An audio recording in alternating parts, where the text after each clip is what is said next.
Good evening, class, and welcome to the Week 3 discussion board for MPA 585, Political Economy with Dr. Telerio. My name is Luis Chavarin. Thank you.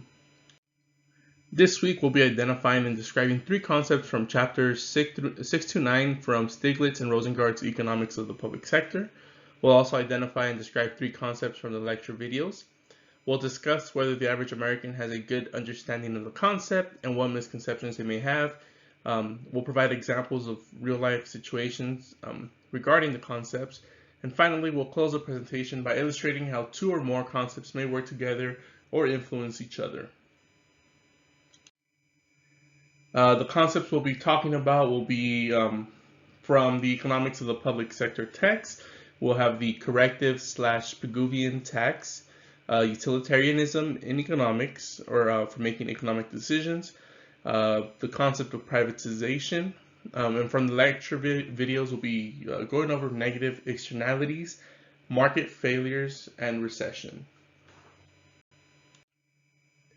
Corrective tax is basically a tax that's used by the government to increase the cost of producing goods or services that generate this negative externality, which encourages firms to produce less output.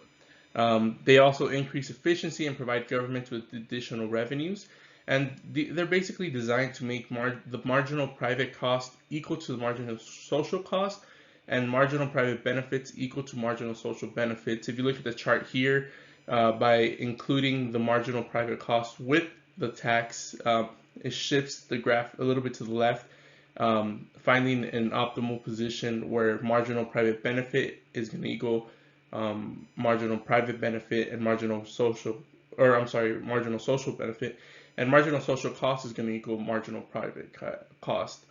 I don't think Americans generally have a good idea of what a corrective tax is. And they may just have misconceptions, possibly that the taxes are there to punish or are just for whatever thoughts they may have regarding taxes. An example of a corrective tax could be a gasoline tax, which addresses the negative externality of either pollution or possibly individuals getting into car accidents, and it encourages alternative forms of transportation, such as electric vehicles or carpooling. Utilitarianism in ethics. Utilitarianism pretty much advocates for the greatest amount of good for the greatest amount of people. It aims for the betterment of society as a whole. If we look at this through the social welfare function, they make decisions based on the utility of any individual. They basically make it so that the utility of any individual is weighed equally to the utility of any other individual. If we apply the Pareto principle, allocations should be made where individuals will be better off, and no one else will be worse off. And I think the average American would have a pretty good idea of what utilitarianism is in ethics, in making economic decisions. I'm not exactly sure whether they know how that could be applied by policymakers or public administrative agencies towards making decisions that are just for the better of that bring the greatest amount of good for the greatest amount of people in the society.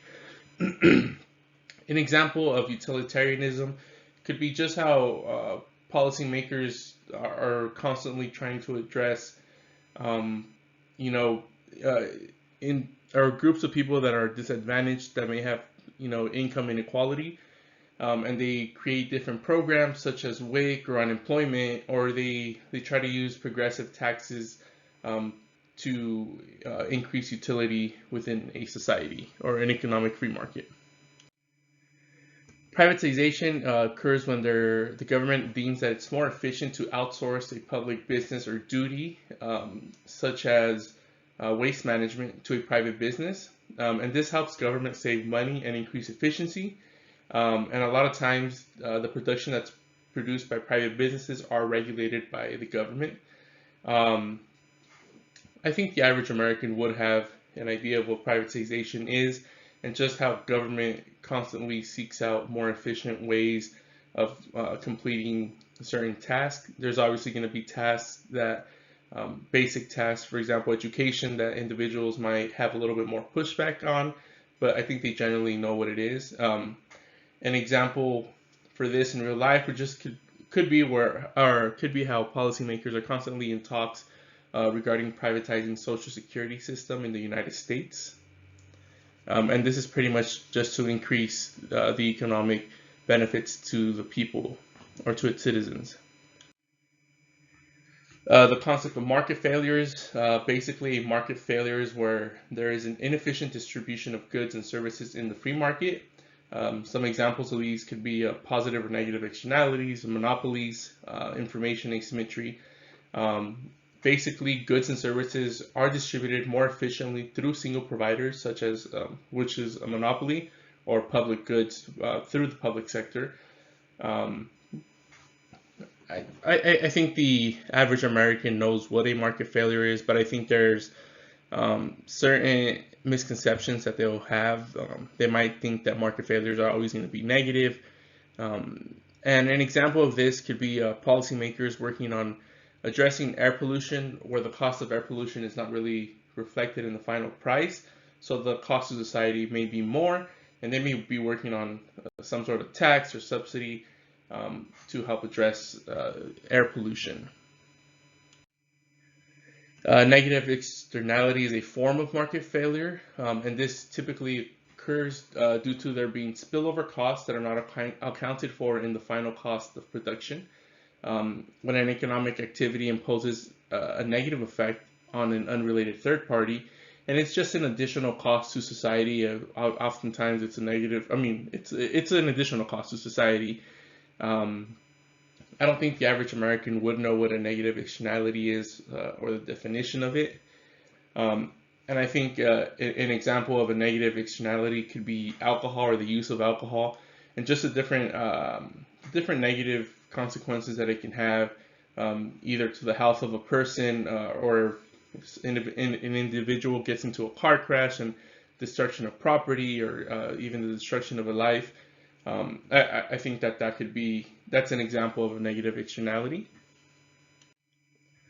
And the last one is going to be a recession, which is a period of economic downturn with significant decline in general economic activity. And I think the average American knows what a recession is. There may be some sort of misconceptions regarding the exact definition and what constitutes a recession versus a depression or other economic downturns. An example in real life could be the economic downturn that was caused due to the COVID-19 pandemic. An example of how these concepts can work together is a negative externality could exist, such as air pollution, noise pollution, which is considered a market failure, and this can be addressed using a corrective tax, and this will increase the utility for social economic benefit. Policymakers can draft up a corrective tax that aims to reduce the effects of a negative externality, and hopefully make people that are producing the goods to not produce those goods that result in negative externality. And that'll do it for this week's presentation. I do apologize for it being a bit late. My son was finally released from the NICU this weekend, so I've been kind of just adjusting to being a new dad. And other than that, though, I hope everybody has a great rest of your week.